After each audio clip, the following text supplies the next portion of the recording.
मां सिंधी आहियां, हा मां सिंधी आहियां। ॿोलियां ॿोली मिठी, ॿोलियां ॿोली मिठी, गीत सिंधी गायां, हा मां सिंधी आहियां, हा मां सिंधी जे तरफ़ां अॼु असां हिते टंडोलहार में हिकिड़ो आजियाणो कैंप रखियो आहे सिंध जी सकाफ़त खे उजागर करण जे लाइ।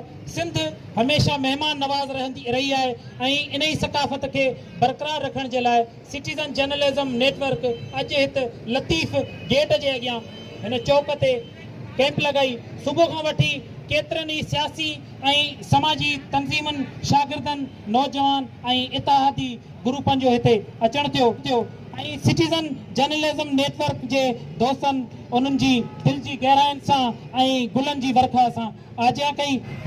अॼोको ॾींहुं जेको टोपी ऐं पटके अजरक जो ॾींहुं आहे, इहो आहे त सदियूं पुराणो सिंध जो, पर विच में जेको आहे सो हीउ थोरो पोइते थी वियो। 2 सालनि खां हिनखे उजागर वरी नए सिरे सां कयो वियो आहे।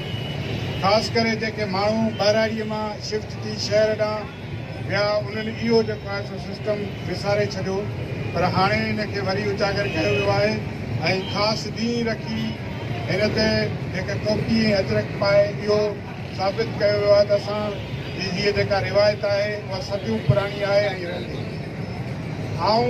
हिन सदियूं पुराणी रिवायत वारे ॾींहं ते ख़ासि करे सिंधी माण्हू ऐं उर्दू स्पीकिंग सिंधी सभिनी भाइरनि खे इहो अर्ज़ु कंदुसि त पंहिंजे ॿारनि खे तइलीम ॾियो, पंहिंजे ख़ासि करे पंहिंजे नियाणियुनि खे तइलीम ॾियो ऐं वधि खां वधि तइलीम ॾियो।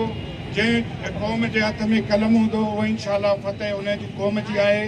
उन करे अॼु ॾींहं जो इहो ख़ासि मैसेज आहे त बिराए महिरबानी करे पंहिंजे बच्चनि खे तइलीम ॾियो। महिरबानी। अॼोके ॾींहं ते आऊं सभिनी दोस्तनि खे वाधायूं थो महिमान नवाज़ायूं ऐं तालीम जे हवाले सां बि असां जेको आहे नियाणियुनि खे या जेके असांजा नौजवान आहिनि उन्हनि खे बि तालीम ॾियूं, ॿारनि खे तालीम ॾियूं, सभिनी खे जेको आहे असां प्यार ऐं मोहबत जो पैगाम जेको हींअर हिकिड़ो नओं दोस्तनि गॾिजी हिकिड़ो फोरम खोलियो आहे, इहो तमामु बहितरीनु कमु पियो करे ऐं टंडोलहार जे मसइलनि खे अमन, पुलिस, रेवेन्यू, रोड, रस्ता, हर शइ खे उजागर करे पियो। इहो तमामु साराह जो अमल आहे ऐं उन सिटीज़न जे दोस्तनि खे